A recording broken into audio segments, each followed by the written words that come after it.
what we're going to care about the most, what's going to matter the most at the end of our lives is the experiences that we had with each other and the relationships that we built with each other. And so we just cannot lose sight of that and always kind of try to come back to that when we are questioning the value of this technology. It's about those connections that we make with each other. The topic for today's podcast is Teacher's Guide to Tech with Jennifer Gonzalez. Unpacking Education is brought to you by Avid.org. Avid believes in seeing the potential of every student. To learn more about Avid, visit their website at avid.org. Welcome to Unpacking Education, the podcast where we explore current issues and best practices in education. I'm Rena Clark. I'm Paul Beckerman. And I'm Winston Benjamin. We are educators. And we're here to share insights and actionable strategies. Education is our passport to the future. Our quote for today is from our guest, Jennifer Gonzalez. On her website, she writes, "You don't want to use tech to simply replace the things you already do. You want it to enable you and your students to do things you could never do before." All right. Well, Rena, why don't you go first? What do you think of that?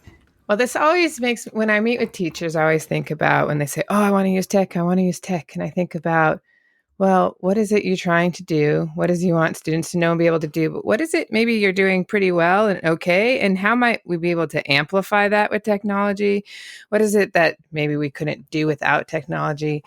So I feel like if it's not going well already and you throw technology in the mix, it's probably going to be worse. So my advice usually with this is let's amplify something that's doing well. And then from there, we can expand.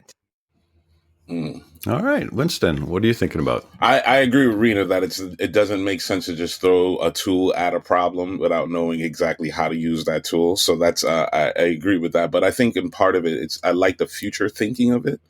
Realizing that teachers are thinking about the current moment. How do we think about what students will need for their future so that they'll be able to be prepared and engaging in a world that they'll be successful in? So like, how do we look at technology, not as a momentary thing, but as a future thinking? How do we support students in engaging with that? So that's where I'm seeing that quote. Yeah, right. Tech literacy is huge for being future ready and getting more so all the time.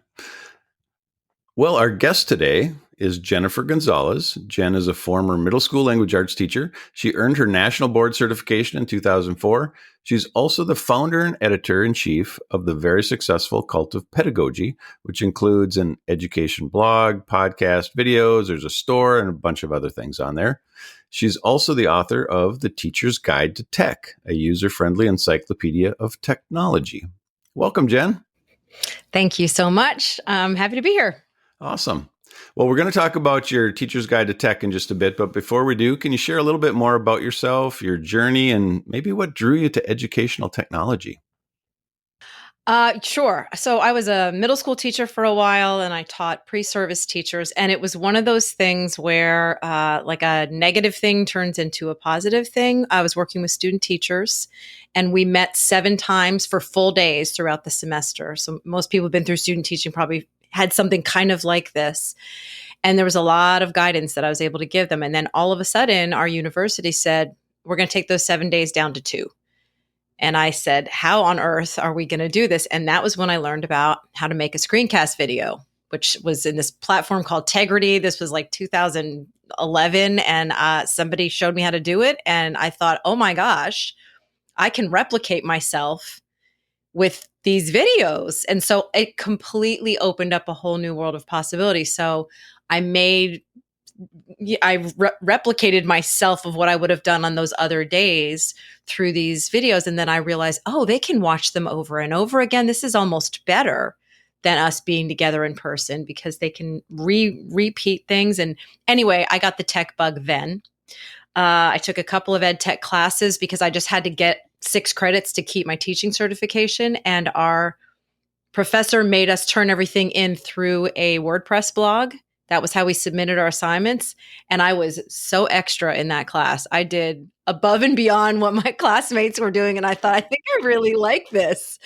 So eventually I sort of phased out of teaching pre-service teachers. I realized I was either going to need to get a PhD and really do it for real, or I thought maybe I could just do it on the internet for more people than, the 29 students per class that I was working with. And so that's how I started Cult of Pedagogy in 2019.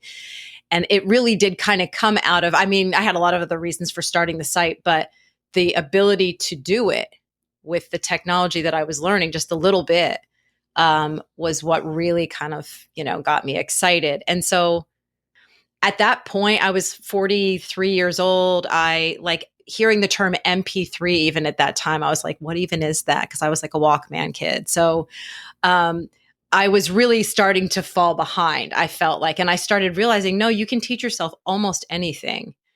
None of it's that hard. And so it's kind of like the travel bug. If you haven't left home in a while and you go on one trip, all of a sudden it's like, oh, now what else? Where else can I go? And it was the same thing. So that's kind of been my journey. And then with the tech guide, once I started working with teachers on Cult of Pedagogy, I started asking people in my audience, what do you need? What things are you struggling with? And that kept coming up. Teachers saying, I know that there's a lot of technology out there, but I can't keep up with it. I don't know what all the tools are. It's overwhelming. And I thought, let me write a blog post that kind of categorizes all the tools and puts them all together. And that never happened because it turned into this giant PDF that I started putting out every year. And that was, like 10 years ago. That's awesome. I appreciate that the journey went from practicality to like, what do I need to get done to like, okay, let's make this thing happen. So one thing that I wanted to try to talk about is on your Teacher Guide to Tech website, you write that students can't just be sitting there and staring at a screen, right? Like a lot of times that's even how parents and families do it. And even in the classroom, we sometimes assume that students know more about technology than we do. Right. So they'll figure it out. So how should students be using technology in their classrooms? So that's not the case that they're just sitting there waiting for or not doing anything. Yeah, that's a good question. It's got a big answer. I think there's a lot of different answers. One of the things that tech has given us is just the ability to replicate the stuff we were already doing in a more efficient, quick way. And there's nothing wrong with doing that. But if we stop there, then we're not taking advantage of all of the other things. So I actually give a presentation to teachers where I talk about starting with knowing the things tech can give us that we can't get from other non-tech things, and to think about it that way before you start to choose a tool. So one is the ability to create things. Whereas, even if you just go to sort of YouTube and the video capacities that I had figured out in that early experience, it used to be that if we were going to watch something, that thing was going to be made by somebody professional. And that was the only way we were going to ever be. And now we all have the ability to make our own videos, edit them, do all kinds of things. That's true for audio. We're doing it right now.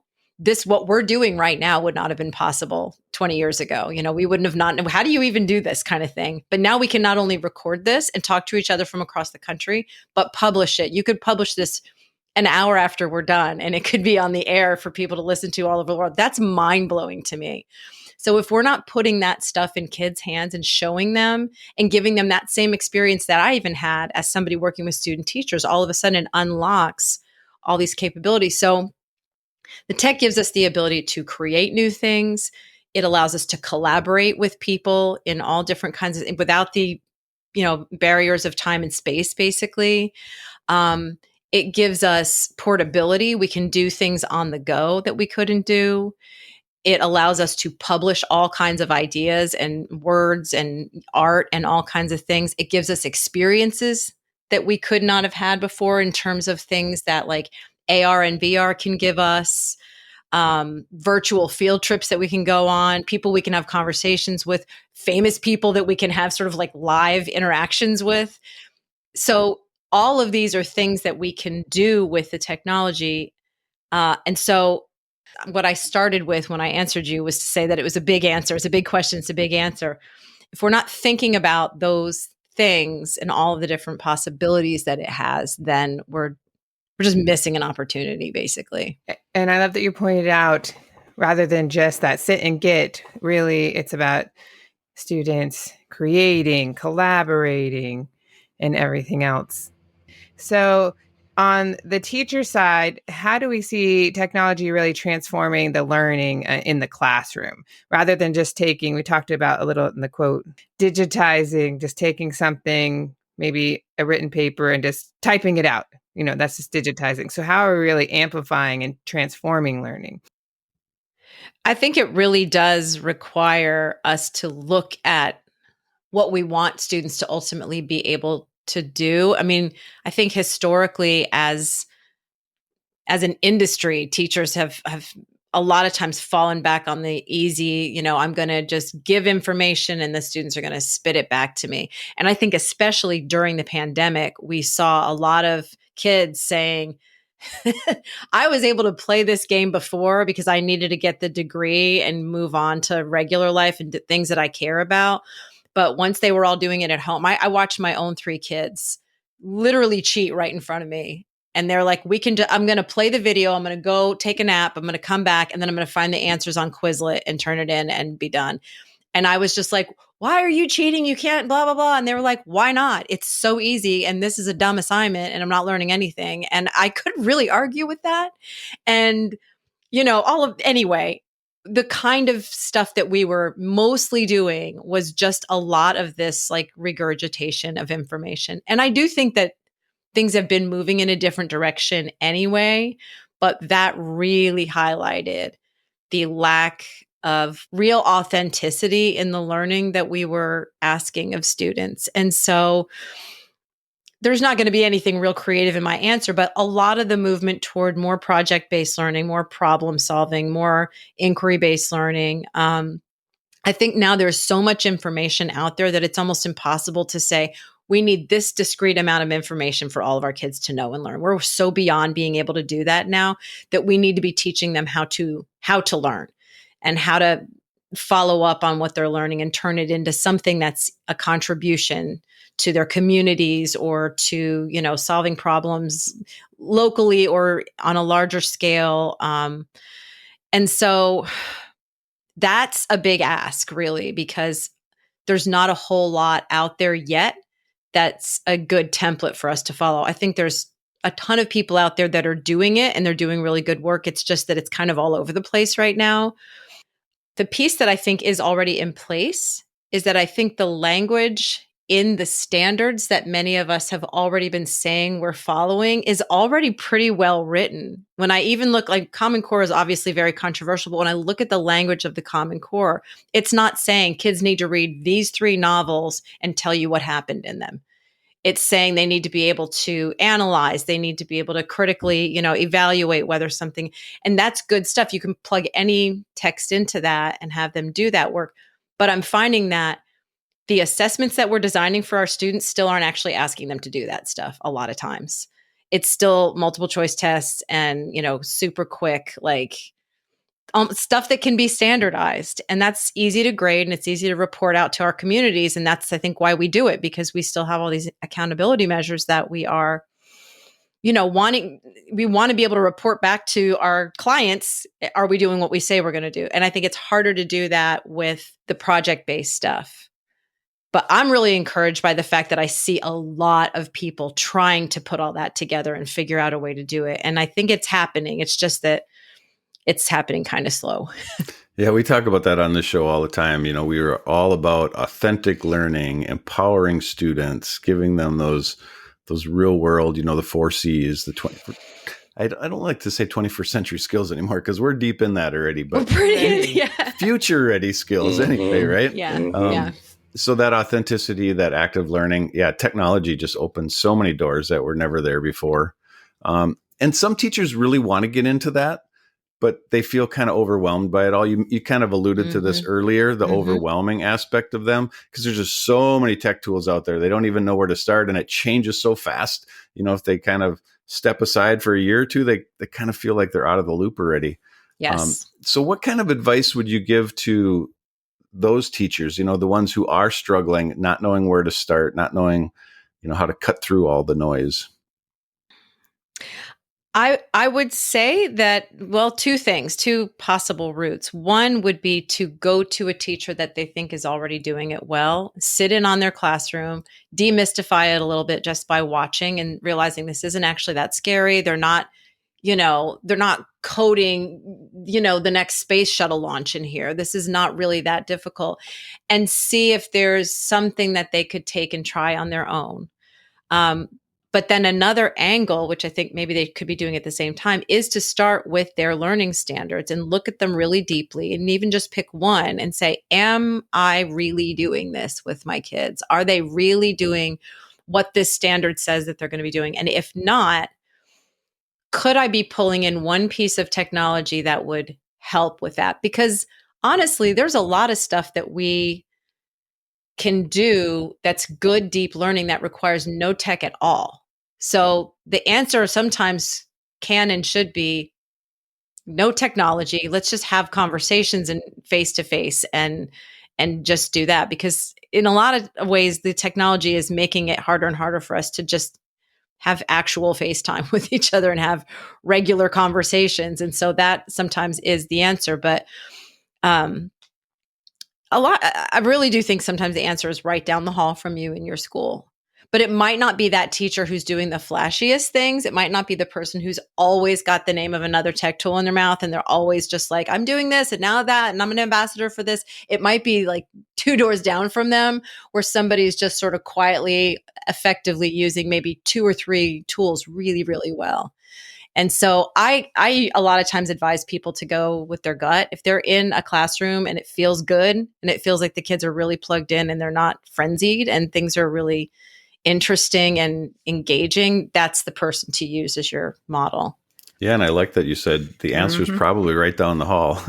That's a t-shirt moment. We have t-shirt moments on the show. That could be on a t-shirt.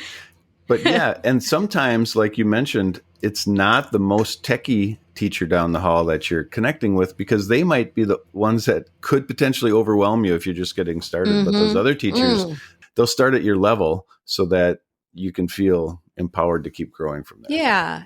And it's not about using all the tools. No. Because you can overwhelm your kids, you can overwhelm everybody with that. And so it's really about curation and careful selection and knowing when something's not serving you anymore and being able to let that go, because we can't use all the tools. Right. That is so true. We can't use all the tools all the time, every time. So let's talk about your teacher's guide to tech. Right, we've shifted this idea about this whole thing. So what is it? Why did you create it, and how can it benefit teachers in this large space that we just mentioned is so big and growing? Yeah.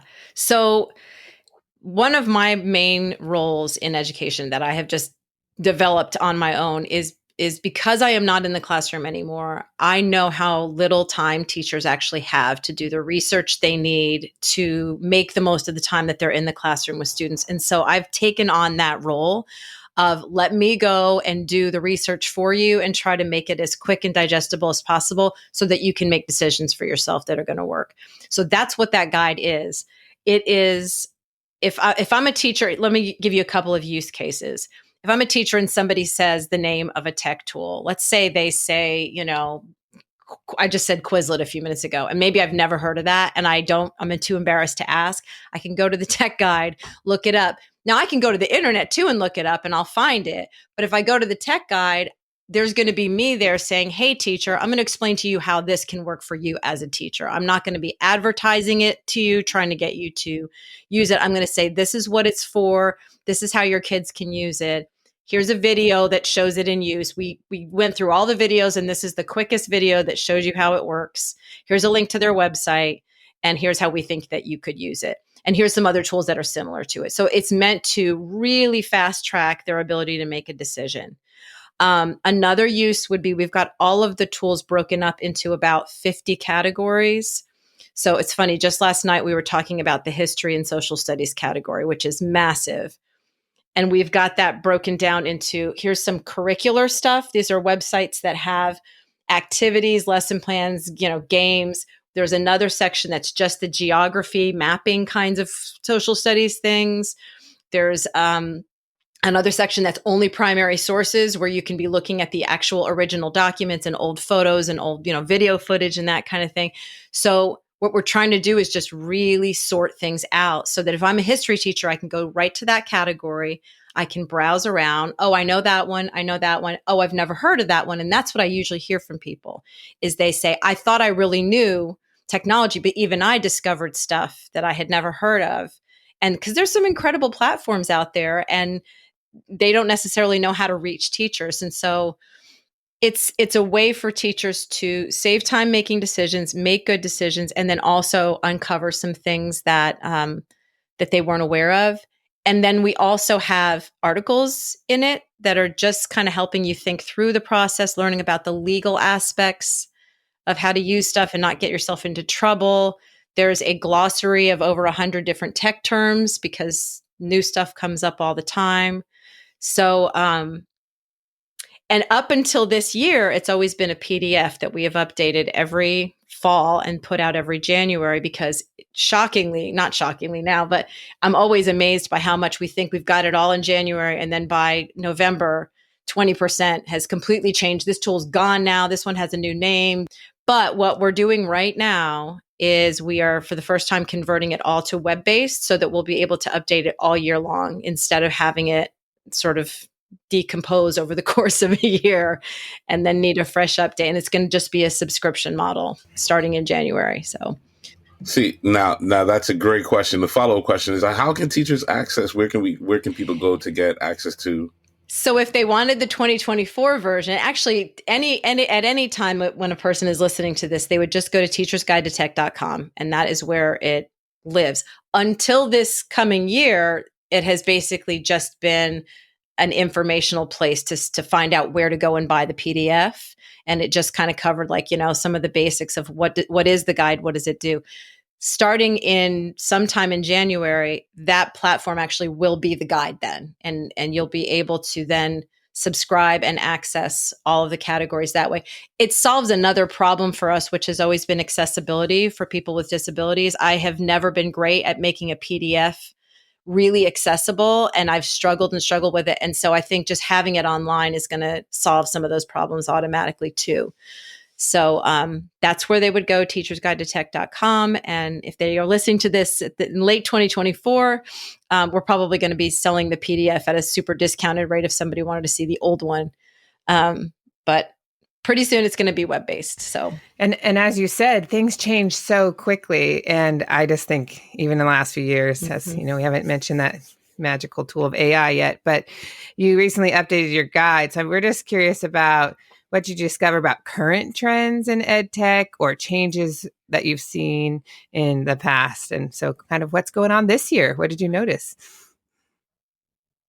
Yeah, obviously this year, no one is talking about anything but AI this year. And that's where I'm now starting to feel like, oh gosh, I'm falling behind again because I'm seeing AI everywhere and I'm basically dumping it all into a folder and saying, I'll get into this eventually and learn about it. And luckily, what I decided to do about 3 years ago was hire a team of ed tech people. These are all people who are teachers in different schools, and they are the ed tech specialists in their building. So now they are serving as my brain for learning about, and they're really on top of things. So the thing that's been encouraging to me about AI is that I feel like we're moving on two tracks. There's the fear of it, that it's going to take over the world, steal all of our jobs, steal all of our information, and make it to where no one ever has to do any actual thinking or working. And there's a danger in that. And then I think there's another parallel track that says, yes, but it's also got all these cool capabilities. It's going to save us some time and effort on the stuff that's always been really monotonous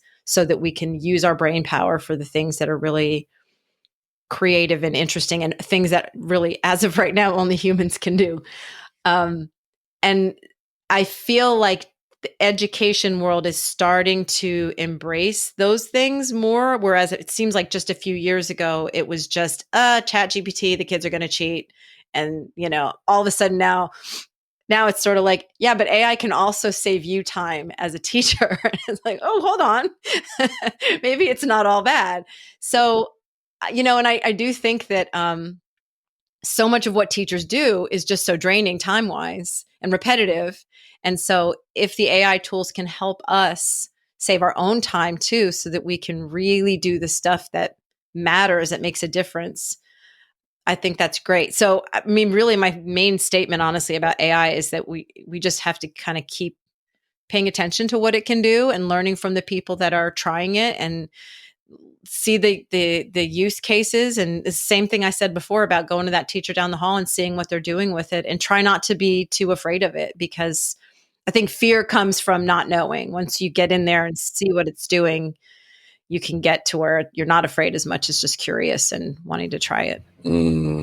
That sounds like how everyone tries to figure out a new tool. That's sometimes how I feel when I'm going in under the hood of my car. Oh, I don't know this. Let me figure out what this does before I go and mess something up. But this is time for a little transition to what's in your toolkit. Check it out. Check it out. Check it out. Check it out. What's in the toolkit? What is in the toolkit? What's in the toolkit? Check it out. What are you thinking about? What are you carrying with you? I'm going to start with Rena. What are you carrying along in your tool bag? Well, Jennifer mentioned this once, but we have people, but a lot of districts, a lot of schools, there actually are instructional technology coaches you can reach out to. I happen to be one of those in my district, and I wish I was utilized more. But you have coaches that can do some one-on-one coaching and will meet you at where you want to be. There's also in the building, and I know a lot of districts, even as like Jennifer mentioned, there are usually like technology integration specialist, or they're called other things, usually in the building as well. And it's like a stipend position in a lot of districts around us. So utilize your coaches if you have them. I think all of us have been kind of in that coaching role. And they're great people to work with. Yeah. Like you said, Rena, that was my role too. And it's great when people reach out, because that's what tech integration specialists live for, to help those other teachers around. So reach out. But I would throw blogs into the toolkit, blogs and podcasts like you're listening to now, and specifically check out Jen's Cult of Pedagogy. It's great. I've been a fan of that for a long time now. Check it out. So I'm going to do the same. I'm going to have everyone check out Jen's text guide for teachers, as well as our old episodes of Tech Talk for Teachers, right? We've provided a little bit of a conversation on what's going on, how to help others. Jennifer, is there anything you'd like to throw into the toolkit? Like what do you want us to walk away with? The thing that has had the biggest impact on me in the past year-ish is a book, Cal Newport's book, Deep Work. And I don't know if you all have heard of it, but it is, I'm working on a keynote. No, I actually have done a keynote, and I'm trying to get it accepted at ISTE because it's probably the best thing I feel like I've ever written. And I think it's really, it's based on his work and Mihai Csikszentmihalyi's stuff on flow, and how I think that all of this stuff that we're trying to do with tech would be impossible and is not going to have any real impact unless we can carve out time for deep work in our schools. And that's really what Cal Newport does in this book. He talks about what deep work is and how necessary it is, and how we are really short on it in our society right now. And so I would recommend that, because I feel like that thinking is a really necessary companion to where we are right now with technology. Even though it's not about technology, I think anybody reading it would see the connection right away, that we can't do what we want to do with technology unless we can harness deep work. I think that takes us right into thinking deeply about our one thing. It's time for that one thing. One thing. It's time for that one thing. It's that one thing. So what is the one thing we're either walking away with or still thinking about? Winston, one thing. It's something that Jen said earlier. It's like, don't just stop at making the systems faster, right? That's a great way to help to have the kids sit there and fight a way to cheat. So it's like, well, think about, what do you really want to do, and how do you support like student learning? So that's one thing that I'm definitely walking away with. I really enjoy the conversation about not just having kids just passively staring at screens. Let's have them do things. Let's make it active. Let's empower. I think of the Sammer scale, and I know that a lot of people are familiar with that, but It's okay to start with substitution of what you're doing with tech if you're just trying to get familiar, then augment what you're doing to try to get it a little more efficient for yourself. There's some kind of functional benefit, then modify, and finally at the top, redefine. Once you get comfortable enough, you can redefine how learning looks in your classroom. So climb the ladder, get up on the Sammer scale. I loved when Jennifer pointed out, teaching our students how to learn is really what we're focusing on. And then I love, though, the extension of that is then follow up on what you learn. So it's not just about how to learn, but then what do you do with it? Because I think sometimes that's where we stop. So now what do I do with the things that we've learned? So I love that. So thanks. And then Jen, do you have something you want to add? Yeah, I think whenever we're talking, especially about technology, I think it's really important for us to keep remembering that it's the people that are really the most important thing, and that we are all still human beings having a human experience with each other. And these tools are just our current equivalent of, the wheel and the microwave oven or whatever that changed our society before. But really what we're going to care about the most, what's going to matter the most at the end of our lives is the experiences that we had with each other and the relationships that we built with each other. And so we just cannot lose sight of that, and always kind of try to come back to that when we are questioning the value of this technology. It's about those connections that we make with each other. So true. And I think that's a big takeaway from this episode. We do talk about technology a lot, but it is about the humans. It's the people first, right? And then what can the tools do to support that? Well, thanks so much for being with us, Jen. We've really appreciated the conversation today. Thank you. Thank you. This is fun, guys. Thanks for listening to Unpacking Education. We invite you to visit us at avidopenaccess.org, where you can discover resources to support student agency, equity, and academic tenacity to create a classroom for future-ready learners. We'll be back here next Wednesday for a fresh episode of Unpacking Education. And remember, go forth and be awesome. Thank you for all you do. You make a difference.